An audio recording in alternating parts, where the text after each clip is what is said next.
सुप्रभात बच्चों। आज मैं आपको कक्षा 9 की पूरक पुस्तक संचयन में संकलित गिल्लू नामक कहानी के शेष भाग का अध्ययन कराऊंगी।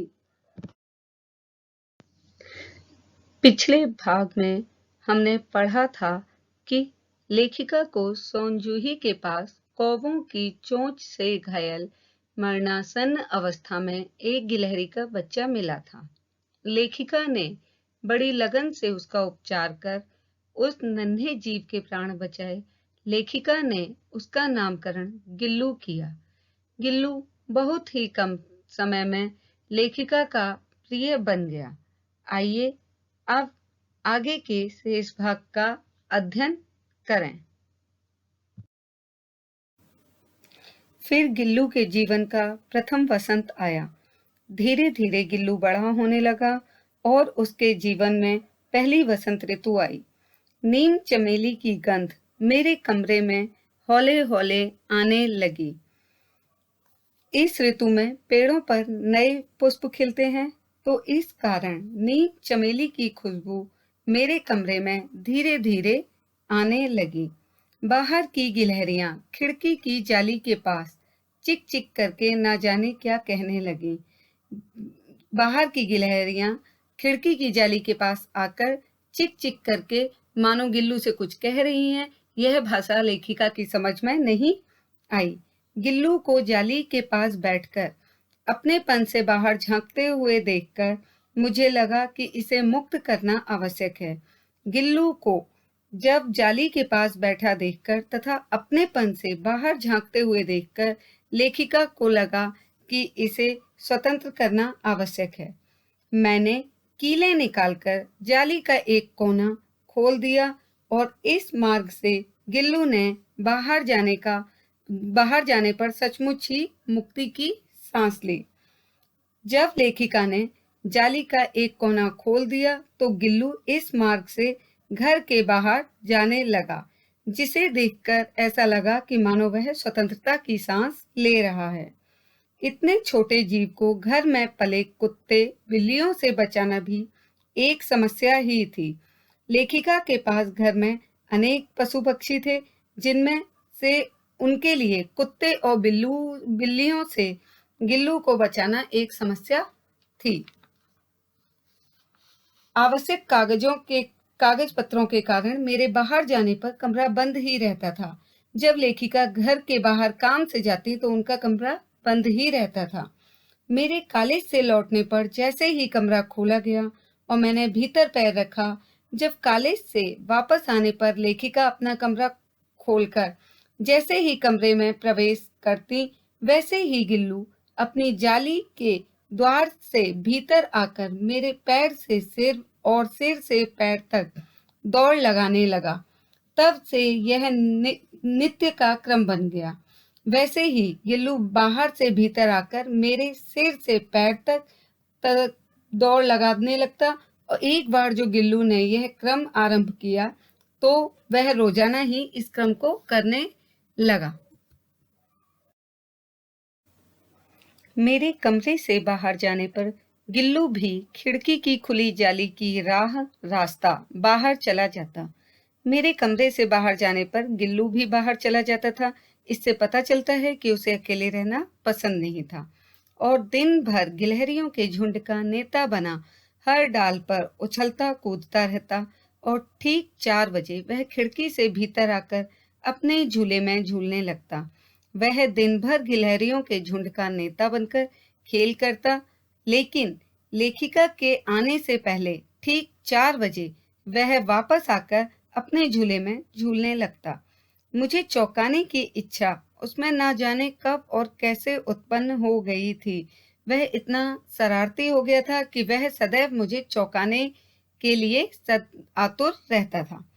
कभी फूलदान के फूलों में छिप जाता, कभी पर्दे की चुन्नट में और कभी सोनजूही की पत्तियों में।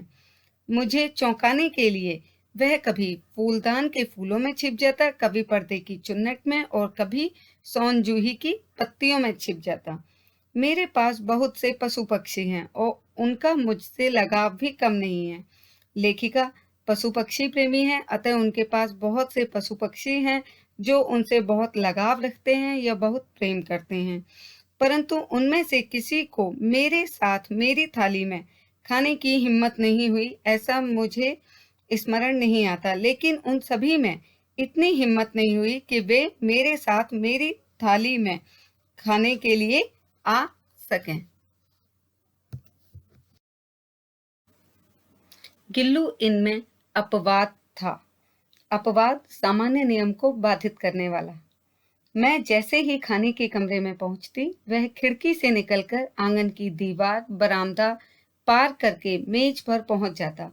मेरे खाने का उसे ना जाने कैसे पता चल जाता, मैं नहीं जानती, लेकिन मेरे खाने के कमरे में पहुंचते ही वह खिड़की से निकलकर आंगन की दीवार, बरामदा आदि पार करके वह मेज पर बैठ जाता और मेरी थाली में बैठना चाहता।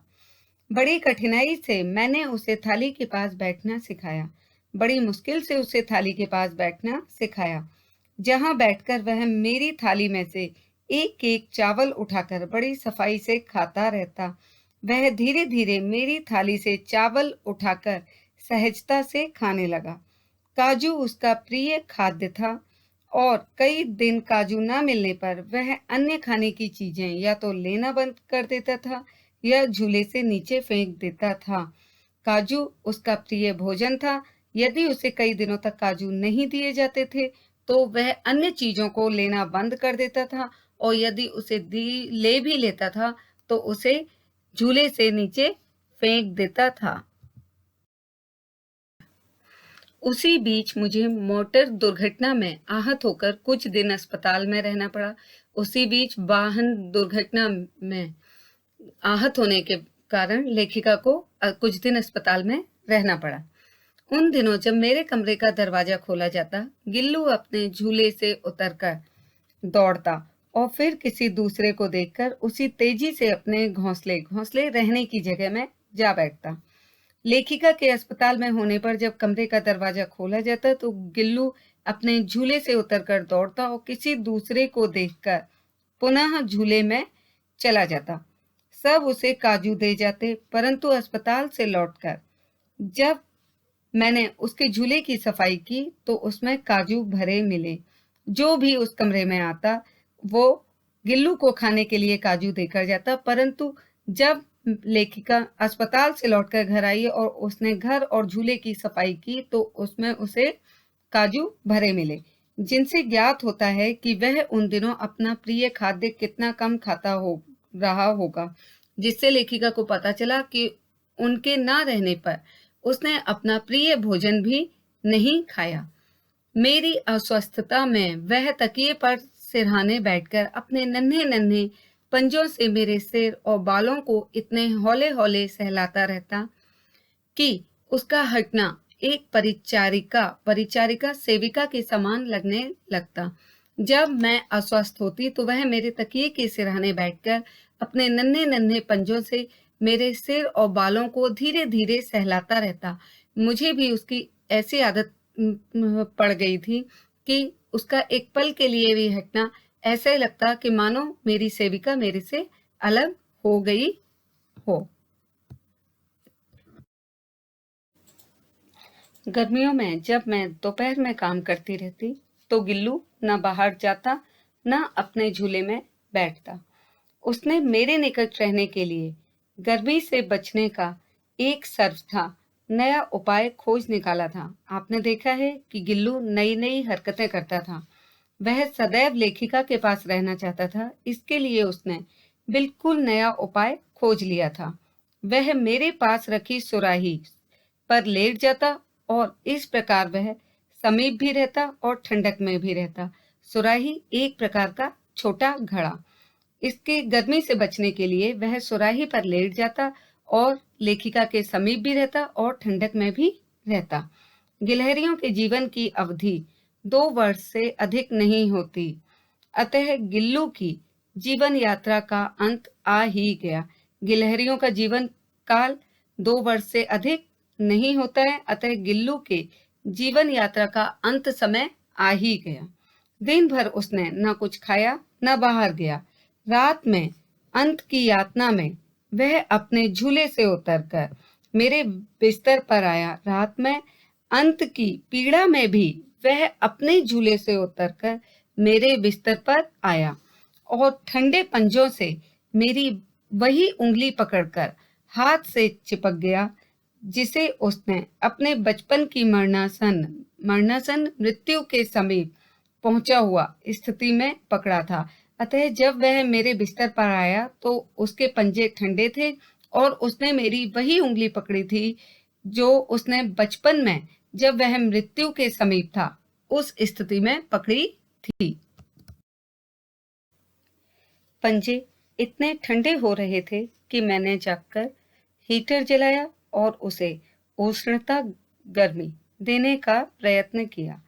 गिल्लू के पंजे इतने अधिक ठंडे हो गए थे कि लेखिका ने रात को जगकर हीटर जलाकर उसे गर्मी देने का प्रयास किया ताकि उसके जीवन को बचाया जा सके।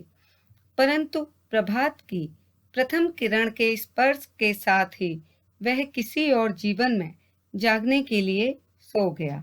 लेकिन सुबह की पहली किरण निकलने के साथ ही उसकी मृत्यु हो गई। लेखिका ने अपने प्रिय गिल्लू को बचाने के बहुत प्रयास किए परंतु उसे सफलता नहीं मिली। उसका झूला उतारकर रख दिया गया है और खिड़की की जाली बंद कर दी गई है। परंतु गिलहरियों की नई पीढ़ी जाली के उस पार चिक चिक करती ही रहती है और सोनजूही पर वसंत आता ही रहता है। गिल्लू के जाने के बाद भी गिलहरियों की नई पीढ़ी उस जाली के पास आकर चिक चिक करती है और वसंत भी आता ही रहता है। यह बात लेखिका के लिए सामान्य हो गई थी कि जाली के पास आकर गिलहरियों के चिक चिक करने की आवाज। सोनजूही की लता के नीचे गिल्लू को समाधि दी गई। गिल्लू की मृत्यु के बाद उसे सोनजूही की लता के नीचे ही दफना दिया गया, इसलिए भी कि उसे वह लता अधिक प्रिय थी, क्योंकि उसे उसकी लता अर्थात सोनजूही की लता अधिक प्रिय थी।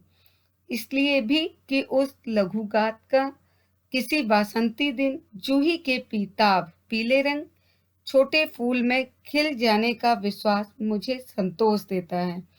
इसलिए भी कि उस छोटे जीव का वसंत ऋतु में किसी दिन जूही के पीले रंग के छोटे फूल में खिलने का लेखिका को विश्वास था, यही उन्हें संतोष भी देता है। उम्मीद है कि आपको यह कहानी भली भांति समझ आ गई होगी।